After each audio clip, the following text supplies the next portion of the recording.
மதுராந்தகன். அத்தியாயம் 15. சுந்தரேசனின் புறவியிலிருந்து கைப்பற்றப்பட்ட அந்த ஓலையை விழிகள் சிவக்க சிவக்க திரும்ப திரும்ப படித்து கொண்டிருந்தார் அருண்மொழி. முன்பே நாம் திட்டமிட்டபடி இப்போதைக்கு ஆதித்தனை கொல்ல வேண்டிய அவசியமில்லை.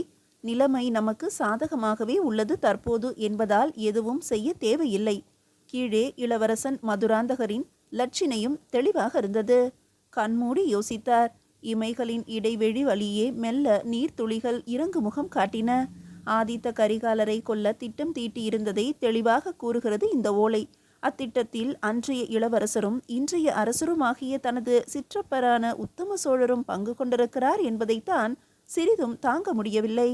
சிற்றப்பனாரே, நிச்சயம் ஆதித்தன் கொலையில் உமக்கு தொடர்பு இருக்காது என்று நினைத்துதானே உத்தமர் என்றுனக்கு பெயரிட்டு சிம்மாசனம் அமர்த்தினேன். கொண்ட குலத்திற்கே இப்படி ஒரு துரோகமா? எப்படி முடிந்தது உத்தமரே உங்களால்? அண்ணன் மகன் என்ற ஒரு அக்கறை கூடவா இல்லாமல் போனது? உம்மை விட பெரியவன் வயதிலும் வீரத்திலும் என்பதால் போட்டியாக கருதிவிட்டீர்களா அரச பதவிக்கு? பதவி ஆசை ஒரு மனிதனின் அடிப்படை பண்பை கூடவா மாற்றிவிடும்? எண்ணங்கள் இறைத்துவிட்ட நீராய் எங்கெங்கோ பாய்ந்தன அருண்மொழிக்குள்.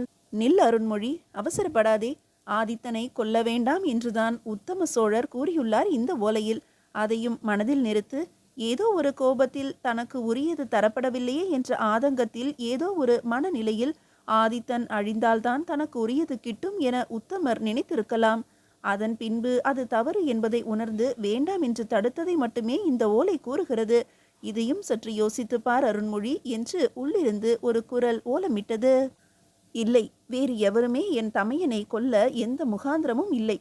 அத்துணை எளிதாக வீழ்ந்துவிடக்கூடியவனும் இல்லை ஆதித்தன். பெரும் திட்டம் இது சிறப்பாக செயல்படுத்தப்பட்டுள்ளது.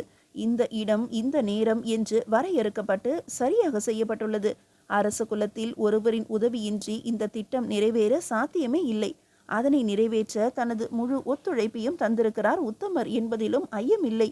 அருண்மொழியின் உணர்வுகள் மீண்டும் தலை தூக்கின. இருக்கட்டும், அப்படியே ஆயினும் ஆதித்தனை கொலை செய்தது உத்தமர் அல்லவே? வேண்டாம் என தடுத்தும் கேளாமல் எவரோ செய்திருக்கிறார்கள். அவர்கள்தானே குற்றவாளி? உள்ளிருந்த குரல் மறுபடியும் தலை தூக்கியது. செய்தவர்களுக்கு உரிய அதே அளவு உரிமை செய்ய தூண்டியவருக்கும் துணை நின்றவருக்கும் உண்டு. அதனால் உத்தம சோழரும் இந்த கொலையில் பங்காளரே என்றன அருண்மொழியின் உணர்வுகள். இதை எப்படி நிரூபிப்பாய் அருண்மொழி? ஓலை அனுப்பியது உத்தமர் என்று ஓலை சொல்கிறது. ஆனால் எவருக்கு அனுப்பப்பட்டது என்ற விவரம் இல்லையே. அது மட்டும்தான் இப்போதைய பிரச்சனை. எவருக்கு அனுப்பப்பட்ட ஓலை என்பது தெரிந்தால் போதும். அத்துணை விஷயமும் வெளியே வந்துவிடும். ஆதித்தனின் மரணத்தின் மர்மமும் தெளிவாகிவிடும். அவசரத்தில் எழுதப்பட்ட ஓலை இது என்பது தெளிவாகவே தெரிகிறது. அப்படியெனில் கொலை செய்வதற்காக திட்டமிடப்பட்ட நாளுக்கு முதல் நாளாக இருக்கலாம். ஓலையை எழுதியிருப்பது உத்தம சோழர். ஆதித்தர் கொலையான தினமன்று அவர் இருந்ததோ தஞ்சையில். எனில் தஞ்சையில் இருந்து ஓலை காஞ்சிக்கு அனுப்பப்பட்டுள்ளது. எவருக்கு? யாராக இருப்பர்? உத்தம சோழரின் ஆட்களாக அப்போது காஞ்சியில் இருந்தது யார்? ஒருவேளை பார்த்திவேந்திரனோ? இருக்காது, வாய்ப்புகள் குறைவு. இன்னமும் உருகுகிறான் ஆதித்தனுக்காக. வேறு எவர்? ஆம், எப்படி மறந்தேன் அவர்களை? உத்தமரின் படைத்தளபதிகளாக அப்போது காஞ்சியில் இருந்த படைத்தளபதிகள் இருவரை எப்படி மறந்தேன்? அவர்கள்தானே இப்போது உத்தம சோழரின் பிரம்மராயர்கள். அவர்கள்தான், ஐயமே இல்லை. அவர்களால் தான் இது நடந்துள்ளது. இன்னும் எவரவர் இதில் பங்கெடுத்தனர் என்பதை கண்டறிவது எத்தனை முக்கியமோ அத்துணை முக்கியம் இவர்கள்தான் என்பதற்கான ஆதாரமும் சாட்சியும். இந்த ஒரு ஓலையை மட்டும் வைத்து குற்றம் சுமத்தினால் எளிதில் தப்பித்து விடுவார்கள். அசைக்கவே முடியாத ஆதாரங்களும் அதற்கான சாட்சியமும் மட்டுமே இப்போதைய தேவை. அதன் பின்புதான் உத்தம சோழரை நெருங்கவே இயலும். அனுமானத்தை வைத்துக்கொண்டு அரசாளும் மன்னர் மீது அத்துணை எளிதாக குற்றம் சுமத்திவிட இயலாது என்றது அருண்மொழியின் உணர்வுகள். சரி, ஒருவேளை சரியான ஆதாரமும் சிக்கிவிட்டாலும் எப்படி எதிர்கொள்வாய் இந்த பிரச்சனையை? உத்தமர் வேறு எவரோ அல்ல, உனது சிற்றப்பன், சோழர்குல அரசர். அவரே ஆதித்தனை கொலை செய்ய திட்டமிட்டிருந்தார் என்பது வெளியே தெரிந்தால் சோழத்து மக்களே உம் பரம்பரையின் மீது ஐயம் கொள்ள மாட்டார்களா? எந்த ஒரு மன்னரின் இறப்பிற்கும் இதுபோல் ஒரு காரணம் கற்பிக்க மாட்டார்களா? வேங்கையின் இனம் என்று புகழப்படும் சோழத்தின் மீது நிரந்தர கரையாகிவிடாதா இந்த குற்றம்? அத்தனையையும் தாண்டி எவரிடம் கூறி அரசரை தண்டிக்க இயலும்? இதையெல்லாம் யோசித்துவிட்டு இதற்கான காரியத்தில் இறங்கு என்று உள்ளே இருந்த குரல் மறுபடியும் ஓலமிட்டது. அதற்காக என் தமையனின் மரணத்தை அப்படியே விட்டுவிட இயலுமா? கொலையாளிகளை தண்டிக்காவிடில் எம் தமையனின் ஆன்மா என்னை மன்னிக்கத்தான் செய்யுமா? முதலில் ஆதாரங்களை திரட்டுகிறேன், அதன் பிறகு நடக்கப் போவதை யோசிப்போம் என்று தனக்குள் முடிவெடுத்து உள்ளிருந்து ஓலமிட்ட குரலை அடக்கினார் அருண்மொழி. அறையின் வாயிலில் நிழல் ஆடுவது தெரிய, யாரது என்று குரல் கொடுத்தார். உடைவால் உரை தைக்கும் கலைஞர் ஒருவர் தாங்கள் அழைப்பதற்கதாக கூறி வந்துள்ளார் என்றான் உள்ளே நுழைந்த காவலன். அங்கேயே இருக்கச் சொல், வருகிறேன் என்று அருண்மொழி காவலன் வெளியேறியதும் கையில் இருந்த ஓலையை மறுபடியும் ஒருமுறை பார்த்தார். பின் தனது உடைவாளின் உரையை எடுத்து அதன் உள்புறமாக மெல்லியதாக தன் குறுவாளால் கிழித்தார். கிடைத்த இடைவெளியில் அந்த ஓலையை நுழைத்து மெல்ல மெல்ல சொருகினார். உரையின் அடிப்பகுதியில் தான் இருப்பதை வெளிக்காட்டாமல் அமைதியாக ஒளிந்து கொண்டது அந்த ஓலை. அறையை விட்டு வெளியே வந்து உரை தைப்பவரிடம் அதனை நீட்டினார். கிழிந்திருக்கும் பகுதியை கிழித்த தடமே தெரியாமல் தைக்க இயலுமா என கேட்டார். இயலும் இளவரசே, ஆனால் என்னிடம் புதிதாகவும் உறுதியான உடைவாள் உரைகள் உள்ளன என்றான் அவன். நல்லது, இப்போதைக்கு இதை பிரிந்த தடம் தெரியாமல் தைத்து கொடு, அது போதும் என்ற அருண்மொழியின் வார்த்தைகள் அவனை துரிதமாக பணியில் இறங்க வைத்தன. அவன் தைத்து முடிக்கும் வரை அந்த விடம் விட்டு அகலாத அருண்மொழி அவன் தைத்து கொடுத்த உரையை வாங்கி பார்த்தார். முற்றிலும் புதிதாக, எங்கும் சேதப்பட்ட அடையாளமே இல்லாமல் இருந்தது அது. திறமைசாலிதான் என்று தனக்குள் எண்ணிய அருண்மொழி தலைமை காவலனை அழைத்தார். வேண்டியதை தந்தனுப்புங்கள் இவருக்கு என்று கட்டளையிட்டுவிட்டு உள்ளே நுழைந்தார் தன் அறைக்குள். வணங்கியபடியே விலகினான் வந்தவனும் மகிழ்வோடு. பழையாறை நோக்கி புறப்பட ஆயத்தமான அருண்மொழியின் காதுகளில் தேனாக பாய்ந்து வந்து அந்த செய்தி. தப்பி ஓடிய மலையனூரான் கண்டுபிடிக்கப்பட்டான் என்பதும், அவன் சேர தேசம் நோக்கி நகர்கிறான் என்பதும், அவன் சோழத்தின் 2 வீரர்களால் பின்தொடரப்படுகிறான் என்பதும் செய்தியாக வந்தன வேறொரு வீரன் மூலம். தன் இலக்கினை விரைவில் எட்டிவிடுவோம் என்று புரிந்தது அருண்மொழிக்கு. செய்தி கொண்டு வந்த வீரனிடம் வேறொரு செய்தியை கூறி அனுப்பிவிட்டு அடுத்த முறை தன்னை பழையாறையிலோ தஞ்சையிலோ வந்து சந்திக்க கூறி பழையாறையை நோக்கி பயணிக்க ஆயத்தமானார். மீதியை அடுத்த அத்தியாயத்தில் காணலாம். அத்தியாயம் 16. உத்தம சோழரை சந்தித்துவிட்டு அவர் அரண்மனையை விட்டு வெளியே வந்தனர் ரவிதாசனும் பரமேஸ்வரனும். என்ன அண்ணா, நாம் நினைத்தது போல காரியம் ஜெயம்தானே கேட்டான் பரமேஸ்வரன். ஆம் தம்பி, எல்லாம் சரியாகவே போய்கொண்டிருக்கிறது. நாம் நினைப்பது போல தன் தமையனின் லட்சியமான மணிமுடி மீட்க அருண்மொழி ஒப்புக்கொண்டு ஈழம் நோக்கி படையெடுத்து போய்விட்டால் போதும், எல்லா பிரச்சனைகளுமே முடிந்துவிடும். ஒப்புக்கொண்டே ஆக வேண்டும் அருண்மொழி, வேறு வழி இல்லை அண்ணா என்றான் பரமேஸ்வரன். இல்லை தம்பி, உனக்கு இன்னும் அருண்மொழியை எடை போட தெரியவில்லை. அத்துணை எளிதாய் அவன் ஒப்புக்கொள்வான் என்று எனக்கு தோன்றவில்லை. ஏன் அண்ணா அப்படி சொல்கிறீர்கள்? அரசரான உத்தம சோழரின் ஆணையை அருள்மொழி மீறிவிடத்தான் இயலுமா? அரச பதவியே அருண்மொழி கொடுத்ததுதான் என்பதை உத்தம சோழர் மறந்திருக்க மாட்டார் தம்பி. ஒருவேளை ஈழம் செல்ல அருண்மொழி ஒப்புக்கொண்டு விட்டால்? அப்படி ஒன்று நடந்தால் நமது வேலை எளிதாகிவிடும். ஈழத்திலிருந்து அருண்மொழியை திரும்பி வராமலேயே செய்துவிட்டால் போதும். அதன் பிறகு எந்த பயமும் இல்லை. பயமா? உங்களுக்கா? என்ன அண்ணா சொல்கிறீர்கள்? பயப்பட வேண்டி உள்ளது தம்பி. அருண்மொழியை அத்துணை எளிதாக எடை போட்டுவிட இயலாது. ஏதோ மனதில் ஒரு உறுத்தல் இருந்து கொண்டே இருக்கிறது. காஞ்சிக்கு சென்றவன் தஞ்சை திரும்பி உத்தமரை சந்திக்க இருக்கிறான் என்ற தகவலே சற்று பிரச்சனைக்குரியதுதான். ஏதேனும் கண்டுபிடித்து நம்மை மோப்பமிட்டிருப்பானோ என்ற ஐயமும் எழுவதை என்னால் தவிர்க்க இயலவில்லை. வாய்ப்பே இல்லை அண்ணா. அப்படியே கண்டுபிடித்தாலும் உத்தமர் எழுதிய ஓலை நம்மிடம் இருக்கும் வரை அஞ்ச தேவையில்லை. உத்தமராக சொல்லாமல் செய்தது நாம் தான் என்பதை எவராலும் கூறிவிட இயலாது. இருக்கட்டும், தற்போது சோமனும் மலையனூரானும் எங்கே உள்ளார்கள்? சோமன் சேரத்து கடிகை நோக்கி சென்றுள்ளார். அங்கே பாண்டிய இளவலை சந்திக்க அனுப்பியுள்ளேன். எப்படியாவது சேரத்தோடு திருமண உறவு ஏற்படுத்த பாண்டிய இளவரசனை தூண்ட சொல்லியுள்ளேன். அது மட்டும் நடந்துவிட்டால் சோழத்தை ஒரு வழி செய்து விடலாம் அண்ணா. மெதுவாக பேசு தம்பி. முடிந்தவரை பாண்டிய என்ற வார்த்தையை உபயோகிக்காமலேயே பேசு. சோழத்தில் வீசும் காற்றிற்கு கூட சோழத்தின் மீதான விசுவாசம் அதிகம். நாம் இறைக்கும் வார்த்தைகள் நேராக சுமந்து போய் சேர்க்க வேண்டிய இடத்தில் அது சேர்த்துவிடும். ஆம் அண்ணா, காலம் கடந்துவிட்டது என்பதால் கவனம் சிதறிவிடக்கூடாதல்லவா என்று பரமேஸ்வரனும் அதனை ஆமோதித்தான். அது சரி, மலையனூரான் எங்கே? அவனது போக்கு வர வர சரியில்லையே. எப்பொழுதும் போதையின் வசமே உள்ளானே. ஆம் அண்ணா, நம்மை போலவே அவனையும் பிரம்மராயராக்க வேண்டுமாம். சாதாரண படை வீரனாக இருப்பது அவனுக்கு இழுக்காம். அவன் இல்லாவிட்டால் ஆதித்தனையே நாம் முடித்திருக்க முடியாதாம். குடிபோதையில் கண்டபடி பேசுகிறான் என்னிடமே. முன்பு போல இல்லை அண்ணா. அவன் 5 நாட்களுக்கு முன்பு எல்லை மீறி பேசிவிட்டான். கடுமையாக கோபித்து அனுப்பியுள்ளேன். இதுவரை என் கண்ணில் படவில்லை. பரமேஸ்வரன் சொல்ல சட்டென்று ஏதோ மனதில் தைத்தது ரவிதாசனுக்கு. தம்பி, அந்த ஓலை உன்னிடம்தானே உள்ளது? உத்தமரின் ஓலை? ஆமண்ணா, அது மறைத்து வைக்கப்பட்டிருக்கும் இடம் எனக்கும் மலையனூரானுக்கும் மட்டுமே தெரியும் என கூறி வந்த பரமேஸ்வரன், அண்ணா, மலையனூரான் ஏதாவது செய்துவிட்டிருப்பானா ஓலையை என இழுத்த பரமேஸ்வரனிடம், எனக்கும் அதே ஐயம்தான். போய் முதலில் ஓலை பத்திரமாக இருக்கிறதா பார் பரபரத்தான் ரவிதாசன். இருவரும் தத்தம் புரவிகளில் தமது மாளிகை நோக்கி சென்றனர். ஓலையை மறைத்து வைத்திருந்த இடத்தினில் பரமேஸ்வரன் தேட அது அங்கு இல்லாதது கண்டு அதிர்ந்து போனான். மலையனூரா, இப்பேற்பட்ட தவறை செய்து விட்டாயடா நீ? கோபத்தில் பல்கடித்தான்.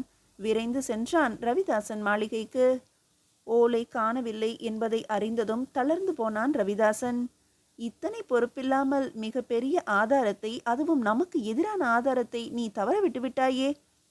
எதிர்பார்க்கவில்லை அண்ணா. நம்மோடு இருப்பவனே இதை செய்வான் என்று நான் சிறிதும் எதிர்பார்க்கவில்லை. உடன் பிறந்தவன் இப்படி உபத்திரவமாகிவிடுவான் என்று நான் கனவிலும் நினைக்கவில்லை அண்ணா. என்றாலும் கவலை இல்லை.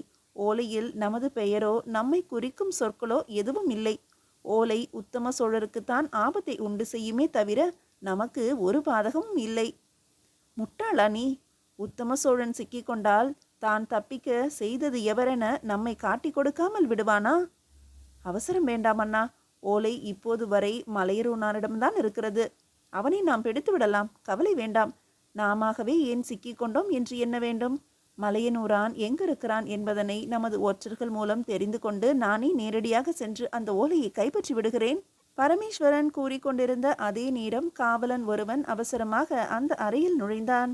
பிரம்மராயரே, தங்களை காண ஒற்றர் ஒருவர் வந்துள்ளார். விஷயம் அவசரம் என்கிறார் என்றான் அவன். உள்ளே அனுப்பு ஒற்றனை என்று பரமேஸ்வரனின் ஆணைக்கேற்ப உள்ளே நுழைந்தான் ஒற்றன் ஒருவன். என்ன விஷயம்? அதுவும் இத்தனை அவசரமாக? தங்களது சகோதரர் மலையனூரான் தற்போது நாகையின் கடற்பகுதியில் உள்ளார் என்பது தகவல் ஐயா. போதையில் அங்குள்ள மீனவர்களிடமும் வணிகர்களிடமும் தகராறு அதிகமாகி நாகையின் உபதளபதி அவரை பிடித்து வைத்துள்ளானாம். கண்டபடி பேசுகிறாராம். சோழமே இருக்குமிடம் தெரியாமல் போய்விடும் என்று மிரட்டுகிறாராம். தங்களின் பெயரையும் தவறாக பயன்படுத்துவதாக தகவல். உடனடியாக தாங்கள் இதில் தலையிட்டே ஆக வேண்டும் என்றான் ஒற்றன். அதிர்ந்து போனார்கள் பரமேஸ்வரனும் ரவிதாசனும். எது நடக்கக்கூடாது என்று நினைத்தோமோ அதுவே நடந்து கொண்டிருக்கிறது. மலையனூராரின் செயல்களாலேயே அத்துணை பேரும் அகப்பட போகிறோம் என்பது கண்கூடாக தெரிந்தது பரமேஸ்வரனுக்கு. சரி, நீ போகலாம் என்று ஒரே வார்த்தையில் வந்த ஒற்றனை திருப்பி அனுப்பிய பரமேஸ்வரனை அதிர்ந்து போய் பார்த்தான் ரவிதாசன். வந்திருந்த ஒற்றனும் ஒன்றும் புரியாது வெளியே செல்ல, தம்பி, என்ன இது? அத்தனை எளிதான விஷயம் அல்ல ஒற்றன் கொண்டு வந்த செய்தி என்றான் ரவிதாசன். அறிவேன் அண்ணா. இவ்விஷயத்தை நமக்கு நம்பிக்கையான ஆட்களை கொண்டே முடிக்க வேண்டுமே தவிர இவனை போல சோழ ஒற்றனை நம்பி அல்ல. சற்று பொறுங்கள் என்றவன் ஒரு துணிச்சுருளை எடுத்தான். அதில் ஏதோ ஒரு மை கொண்டு எழுதினான். உள்ளிருக்கும் தனது நம்பிக்கைக்குரிய வீரனை வரவழைத்தான். வீரனே, இதை கொண்டு போய் சேரத்து எல்லையில் உள்ள கடிகையில் இருக்கும் நமது சோமனிடம் சேர்ப்பித்துவிடு. அவரோடு இருந்து வேலை முடித்த பிறகு என்னை வந்து பார். என்ன செய்ய வேண்டும் என்பதை சோமன் உனக்கு சொல்வார். புறப்படு. வழியில் எங்கும் நிற்கக்கூடாது. இரவானாலும் எங்கும் தங்காமல் இதை சேர்ப்பித்துவிடு போ என்று கட்டளையிட்டான் பரமேஸ்வரன். அந்த வீரனும் அதனை வாங்கி கொண்டு விரைந்து வெளியேற, என்ன செய்கிறாய் என்பதை சொல்லிவிட்டு செய் தம்பி என்றான் ரவிதாசன். ஒன்றுமில்லை அண்ணா. நாகையில் சிக்கியிருக்கும் மலையனூரானை எப்படியாவது விடுவிக்கும்படி சோமனுக்கு எழுதியுள்ளேன். அவனிடம் இருக்கும் ஓலையை கைப்பற்றும்படியும் எழுதியுள்ளேன். மலையனூரானை வேறு எங்கும் வெளியே விடாது கடிகையிலேயே வைத்திருக்கும்படி கோரியுள்ளேன். சோமனால் இது சாத்தியப்படுமா? அவனால் சோழ வீரர்களிடம் சிக்கியுள்ள மலையனூரானை விடுவிக்க இயலுமா? இயலும் அண்ணா.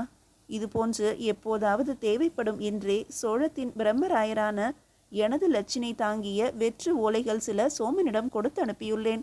அவசியமான நேரத்தில் பயன்படுத்தி கொள்வான் சோமன் என்ற பரமேஸ்வரனை கட்டித் தழுவினான் ரவிதாசன். அருமையடா தம்பி. முன் யோசனை செய்து செயல்படுவதில் வர வர என்னையே விஞ்சி போகிறாய். எல்லாம் தங்களிடம் கற்றதுதான் அண்ணா. அதனாலேயே சோமனை கடிகைக்கு அனுப்பி வைத்தேன். ஏற்கனவே நாம் அனைவருமே அக்கடிகையில் பயின்று அங்கேயே ஆச்சாரியர்களாக இருந்தவர்கள்தான். கடிகையில் இருப்பவர்கள் பாதிக்கு மேல் நம்மவர்கள்தான். நமக்கு எதிராக இருப்பவர்களை அகற்றவும் ஏற்பாடுகள் நடக்கின்றன. நாளை என்ன வேண்டுமானாலும் நடக்கலாம் அண்ணா. உத்தம சோழன் இருக்கும் வரை நம்மை எவரும் அத்தனை எளிதாக தொட இயலாது. ஆனால் உத்தமனுக்கு பின்பு அவனுடைய மகன் மதுராந்தகனோ அல்லது எதிர்பாராத விதமாக அருண்மொழியோ ஆட்சியில் அமர்ந்தாலும் நமக்கு இதே பதவியும் பாதுகாப்பும் இருக்குமா என்பதை உறுதியாக சொல்ல முடியாது. எனவேதான் நமக்கென்று ஒரு பலம் வாய்ந்த கோட்டையாக கடிகையை மாற்றி கொண்டிருக்கிறேன். அது எப்படி தம்பி இயலும்? கடிகை என்பது போர்க்கலைகளை கற்றுத்தரும் ஒரு பயிற்சிக்கான இடம்தானே. எல்லா நாட்டு இளவரசர்களும் தளபதிகளும் அங்கு வித்தைகளை கற்க வரும் இடமாயிற்றே. அங்கிருக்கும் ஆச்சாரியர்கள் அத்தனை தேசத்துக்கும் பொதுவானவர்கள்தானே. பிறகு எப்படி அதை நமது கோட்டையாக மாற்ற இயலும்? ஐயத்தோடு கேட்டான் ரவிதாசன். அதற்காகத்தான் அண்ணா சோமனை அங்கு இருத்தியுள்ளேன். பாண்டியர்களின் ஒரு வாரிசான அமரபுயங்கன் தற்போது கடிகையில் பயிற்சியில் உள்ளான். அவனை பயிற்சிவிப்பதும் நமக்கு வேண்டிய ஒருவர்தான். அவரோடுதான் சோமனை இணைத்திருக்கிறேன். கொஞ்சம் கொஞ்சமாக சோமனும் அமரபுயங்கனின் நம்பிக்கைக்கு உரியவனாக மாறி வருகிறான் என்றான் பரமேஸ்வரன். அமரபுயங்கனா? அவனே நாடின்றி அலையும் ஒருவன். அவனை வைத்து நாம் என்ன செய்ய முடியும்? அவனுடைய தயவு நமக்கு எதற்கு? நிறைய செய்ய முடியும் அண்ணா. அதற்கு ஒரே வழி அமரபுயங்கனை சேரத்துக்கு மாப்பிள்ளையாக்கி விடுவதுதான். அது மட்டும் நடந்துவிட்டால் போதும். சேரத்து படைகளும் நம் கட்டளைப்படி ஆட துவங்கும். ஏற்கனவே மதுரை கொஞ்சம் கொஞ்சமாக பாண்டியர்களால் வளைக்கப்படுகிறது. மதுரையின் வடபகுதியில் உள்ள வனப்பகுதியில் பாண்டிய வீரர்களை குவித்து வைத்திருக்கிறான் அமரபுயங்கன் பரவலாக. அவனுடைய ஒரே நோக்கம் சோழத்தை வீழ்த்துவதுதான். அதற்கு நாம் துணை நிற்கிறோம் என்று உறுதியளித்தால் எதையும் செய்வான் அமரபுயங்கன் நமக்காக என்றான் பரமேஸ்வரன். சற்று பொறு. அமரபுயங்கன் பாண்டியனே அல்லவே. பாண்டியருக்கு கட்டுப்பட்ட கொங்கு நாட்டு சிற்றரசன்தானே அவன். அவன் எப்படி பாண்டியனின் வாரிசாக முடியும் கேட்டான் ரவிதாசன். உண்மைதான் அண்ணா. அமரபுயங்கன் பாண்டிய வம்சம் அல்ல என்றாலும் பிரிந்து கிடக்கும் பாண்டியர்களை ஒன்றிணைத்திருக்கிறான். சேரத்தின் துணையோடு சோழத்தை ஒழிப்பேன் என்று உறுதியளித்திருக்கிறான். அதன் பின்பு ஈழத்திலிருந்து பாண்டியரின் பெருமையான மணிமுடியையும் ஆரத்தையும் தன்னால் மீட்க இயலும் என்கிறான். அதனாலேயே வலிமை இழந்து அலைந்து கொண்டிருக்கும் மிச்சமுள்ள பாண்டிய வாரிசுகள் அவன் தலைமையை ஏற்று அவனை அமரபுயங்க பாண்டியன் என்றே அழைக்கின்றனர் என்றான் பரமேஸ்வரன். வீரபாண்டியன் என்ற மாவீரன் மறைந்த பிறகு பாண்டியத்தின் நிலையை பார்த்தாயா தம்பி? எல்லாம் விதி. இதை தவிர வேறென்ன சொல்ல? அமரபுயங்கனை எல்லாம் தலைமையாக ஏற்கும் நிலைக்கு தள்ளப்பட்டிருக்கிறது பாண்டிய தேசம். அதெல்லாம் சரிதான். முதலில் அமரபுயங்கனை தனது மருமகனாக்கிக் கொள்ள சேர மன்னர் சம்மதிக்க வேண்டுமே. நாம் சொன்னால் கேட்க மாட்டார் அண்ணா. அவரது மகளே சொன்னால்? கேட்டவாறே சிரித்தான் பரமேஸ்வரன். அவள் எப்படி சொல்வாள்? சொல்வாள் அண்ணா, சொல்வாள். தற்காப்பு கலைகளை அறிந்து கொள்ளும் ஆர்வத்தில் ஒவ்வொரு திங்களும் 7 நாட்கள் கடிகைக்கு வருகிறாள் சேர தேசத்து இளவரசி. இது போதாதா நமக்கு? ஏற்கனவே அமரபுயங்கனும் சேரத்து இளவரசியும் ஒருவர் மீது ஒருவர் மையல் கொள்ள வைத்தாகிவிட்டதண்ணா. இவனை பற்றி அவளிடம் புகழ்ந்து பேசி அதற்கான பொய்யான சூழ்நிலைகளை உருவாக்கி ஒரு வழியாக இளவரசியை அமரபுயங்கனின் காதல் வலையில் விழ வைத்தாகிவிட்டது. அதை திறம்பட செய்து முடித்தது நமது சோமன்தான். இளமையின் வாயிலில் நுழைந்திருக்கும் அமரபுயங்கனும் சேரத்து இளவரசியின் வனப்பில் தேனுண்ட வண்டாக மயங்கி போய் கிடக்கிறான். அவளுக்காக எதுவும் செய்ய துணிவோடும் இருக்கிறான். கூடவே மன உறவு மூலம் சேரத்தின் படைபலமும் கிடைக்கும் என்பதால் இந்த ஒரு சந்தர்ப்பத்தை அவன் நழுவ விடமாட்டான். எல்லாம் சரிதான். சேரத்து மன்னர் அமரபுயங்கனை தன் மகளுக்காக மருமகனாக ஏற்றுக்கொண்டார் என்றே வைத்துக்கொள்வோம். அவர் எப்படி சோழத்தை எதிர்க்க ஒப்புக்கொள்வார்? நட்பு நாடாயிற்றே சோழ தேசம் சேரத்துக்கு. என்ன அண்ணா, புரியாதது போல பேசுகிறீர்களே. பேரரசராகும் ஆசை யாரை விட்டது? சேரத்து மன்னர் சோழத்திற்கும் பேரரசராக இயலும் என்றொரு நிலை வரும்போது எவராவது வேண்டாம் என்று சொல்லிவிடுவார்களா என்ன? அமரபுயங்கனுக்கும் சேரத்து இளவரசிக்கும் இடையில் ஆசையை தூண்டிவிட்ட நம்மால் சேரத்து மன்னருக்கு பேரரசர் என்ற ஆசையை தூண்டிவிட இயலாதா என்ன? அதுவும் நடக்கும். சமயம் வரும்போது ஒரே நேரத்தில் சிதறி இருக்கும் பாண்டிய வீரர்கள் மதுரை மீது தாக்குதலை தொடர்வார்கள். அதே சமயம் சேரத்து படை சோழத்தின் தலைநகரை தாக்கும். அந்த நல்ல நேரத்தை கொண்டு வரத்தான் இத்தனை முயற்சிகளும். சேரத்துக்கு அப்படி ஒரு எண்ணம் இருந்தால் ஆதித்தன் மறைந்த பிறகு உத்தமரின் ஆட்சியிலேயே சோழத்தை தாக்க முயற்சித்திருக்கலாமே. என்ன செய்வது அண்ணா? பராந்தகனும் சுந்தர சோழனும் ஆதித்தனும் விட்டு சென்ற சோழ வீரம் இன்னும் மிச்சம் இருக்கிறதே இங்கு. அத்துணை எளிதாக அதனை தகர்த்துவிட இயலுமா என்ன? அதற்கான காலத்தினை உருவாக்கவே இத்தனை ஆண்டுகள் ஓடிவிட்டன என்று கூறி பெருமூச்செறிந்தான் பரமேஸ்வரன். உண்மைதான் தம்பி. சோழம் என்ற உணர்வு இறக்கும் நிலையில் உள்ளவனை கூட எழுந்து களம் காண வைக்கும் என்பதில் ஐயமே இல்லை. ரவிதாசன் சொல்லிக் கொண்டிருந்த அதே நேரம் காஞ்சி பொன் மாளிகையில் நுழைந்து கொண்டிருந்தான் அந்த வீரன். அருண்மொழியின் நம்பிக்கையான ஒற்றன் நாகையிலிருந்து வந்திருந்தான் மலையனூரானை பற்றிய தகவலோடு. மறுநாள் காலை பழையாறை நோக்கி புறப்படலாம் என முடிவு செய்திருந்த அருண்மொழி அந்த ஒற்றன் கொண்டு வந்த தகவலை கேட்டு எதுவும் முடிவு செய்ய இயலாமல் தவித்தார். நாகையின் உபதளபதியால் மலையனூரான் சிறைப்படுத்தப்பட்டிருக்கிறான் என்பதே அந்த தகவல். மீதியை அடுத்த அத்தியாயத்தில் காணலாம். அத்தியாயம் 17. தன்னை அரசர் அழைத்திருக்கிறார் என்றவுடன் ஆச்சரியப்பட்டுத்தான் போனார் பெரிய பழுவேட்டரையர். சமீபமாக அனைத்து முடிவுகளும் தனது பிரம்மராயர்களையே கலந்து ஆலோசித்து எடுத்து வந்த உத்தம சோழர் இப்போது தன்னை அழைத்திருப்பது முக்கிய காரணமாகவே பட்டது. சோழர் படையின் முதன்மை தளபதியான தன்னை அரசர் சந்திக்க விரும்புவது இயல்பான ஒன்றுதான் என்றாலும் போரே இல்லாத ஆட்சியில் நடத்தி வரும் உத்தமருக்கு தன்னிடம் விவாதிக்க போர் தவிர வேறு என்ன இருக்க இயலும் என்ற சிந்தனையும் மேலோங்கி நின்றது. அரண்மனையில் முன் அறையில் காத்திருந்த பழுவேட்டரையரை, வாருங்கள் தளபதியாரே, நலம்தானே என்ற உத்தமரின் குரல் திரும்பி பார்க்க வைக்க எழுந்து வணங்கினார். எதிரே இருந்த ஆசனத்தில் உத்தம சோழர் அமர தானும் அமர்ந்து கொண்டார். அமைதியான ஆட்சி, அதனாலேயே எனக்கு வேலையின்றி போய்விட்டது. அது தவிர நலனுக்கு ஏதும் குறைவில்லை அரசே என்றார் பழுவேட்டரையர். போர் ஏதும் இல்லாத ஒரு அமைதியான ஆட்சி காலம் அத்துணை சலிப்பானதா? இல்லை அரசே, பெரும் அமைதி சில சமயம் பிரளயத்திற்கான அறிகுறியாகிவிடும் என்பதாலேயே சலிப்பாக வெளிப்படுகிறது. என்ன செய்வது? சுற்றியிருந்த எதிரிகளை சுந்தர சோழரை அடக்கிவிட்டார் என்ற பின்பு அடுத்து வந்த எனக்கு அந்த வேலை இல்லாமல் போய்விட்டது. அதனால் என்ன அரசே? இடைப்பட்ட தங்களின் காலத்தில் நீர் மேலாண்மையும் கோயில் பணிகளும் சிறப்பாக கையாளப்பட்டு வருகின்றன என்பதையும் மறுக்க இயலாதே. ஏரிகளும் குளங்களும் தூர்வாரப்பட்டு வாய்க்கால்கள் மூலம் நீர் விநியோகம் பரவலாக்கப்பட்டு காவிரி தொடாத இடமே சோழ தேசத்தில் இல்லை என்ற நிலை உருவாகிவிட்டது. அதனாலேயே வேளாண்மை சிறப்பாகவே நடக்கிறது. போரிட்டு செல்வங்களாக குவிப்பது ஒரு தேசத்தின் பலம் எனில், இதுபோல உள்நாட்டு பணிகளை சீரமைத்து நாட்டின் வளத்தை உயர்த்துவதும் அவசியமான ஒன்றுதானே. நல்லது தளபதியாரே, தங்களின் பேச்சு தனி உற்சாகத்தை தருகிறது. செய்து கொண்டிருக்கும் செயல்கள் சரியான வழியிலேயே பயணிப்பதை உங்களது வார்த்தைகள் உறுதி செய்கின்றன. அது இருக்கட்டும், தங்களை அழைத்ததற்கான காரணம் உண்டு. போர் ஒன்று தொடுக்க எண்ணம் என்ற உத்தமரை அமைதியாக பார்த்தார் பழுவேட்டரையர். போர் என்று சொல்கிறேன் தளபதியாரே, சற்று கூட வியப்படையாமல் இருக்கிறீர்களே. இதில் வியப்படைய என்ன உள்ளது அரசே? அழைத்திருப்பது சோழர் படையின் முதன்மை தளபதியான என்னை என்ற பிறகு போர் தவிர வேறு என்ன பேச்சு வரும்? அதனாலேயே அமைதியாக உள்ளேன். எவர் மீது எதற்காக என்ற கேள்விகள் கூட இல்லையா உங்களிடம்? அவசியமே இல்லை அரசே. எவர் மீது எதற்காக போர் என்பது மன்னர் முடிவு செய்ய வேண்டியது. எப்போது எப்படி என்பது மட்டுமே தளபதியின் முடிவு. ஈழத்தின் மீது போர் தொடுக்க எண்ணம் எதிர்பார்த்தேன் அரசே. எப்படி? ஆதித்தனின் லட்சியம் இன்னும் நிறைவேறாமலேயே உள்ளதே என்ற பேச்சு அவ்வப்போது அடிபடுகிறது. அதனால் இதனை எதிர்பார்த்தேன். தங்களின் அனுமானம் முற்றிலும் சரிதான் தளபதியாரே. வெகு காலமாக கேட்டுக்கொண்டே இருக்கிறோம். ரோகணத்து சிற்றரசனிடம் மறைத்து வைக்கப்பட்டிருப்பதாக தகவல். இம்முறை ஈழத்தையும் மிரட்டி ரோகணத்தையும் பணிய வைத்து பராந்தகர் இழந்ததை மீட்டு வந்து விடலாம் என்று எண்ணம். நிச்சயம் செய்யலாம் அரசே.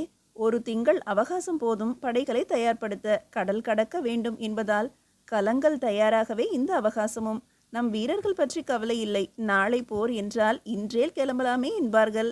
நல்லது. சோழத்தின் வீரம் என்ன என்பதை அறியாதவனா நான்? வேறு ஏதாவது கேள்விகள் உண்டா தளபதியாருக்கு?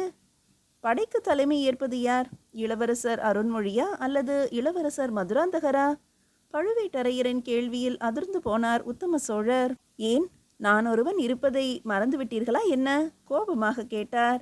மன்னிக்கவும், சோழத்தின் அரசியல் நிலை இந்த தளபதிக்கும் கொஞ்சம் தெரியும். இணையரசர் எவர் என்பதை தீர்மானித்து வெளிப்படுத்தும் காலம் இது. அதனால் நிச்சயம் நீங்கள் களமிறங்க மாட்டீர்கள் என்பதை நான் அறிவேன். அது மட்டுமல்ல, என் கணிப்பு அருள்மொழியையே தேர்ந்தெடுப்பீர்கள் நீங்கள் என்ற பழுவேட்டரையரை கூர்மையாக பார்த்தார் உத்தமர். எதை வைத்து இப்படி ஒரு முடிவு என்று நான் அறியலாமா? தமையனின் லட்சியம் நிறைவேற்ற தம்பியை அனுப்புதல் வெற்றிக்கு எளிதாக வழிவகுக்கும். அது மட்டுமின்றி இளவரசர் மதுராந்தகர் இறைப்பணியில் தீவிரமாக உள்ளார், தனது பாட்டியான செம்பியன் மாதேவியாரோடு.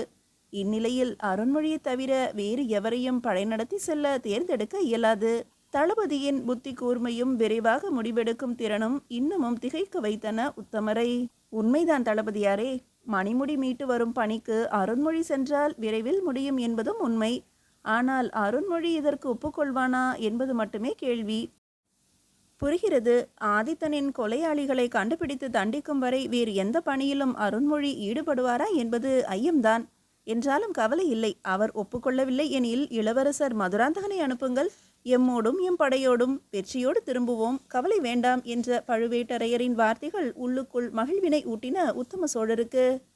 ஒருவேளை அப்படி நடந்தால், மதுராந்தகன் சென்று மணிமுடியை மீட்டு வந்தால் அடுத்த அரசன் என அவனை முன்னிறுத்துவதை யாராலும் தடுக்க இயலாது என்று மனதிற்குள்ளேயே நினைத்தார் உத்தம சோழர்.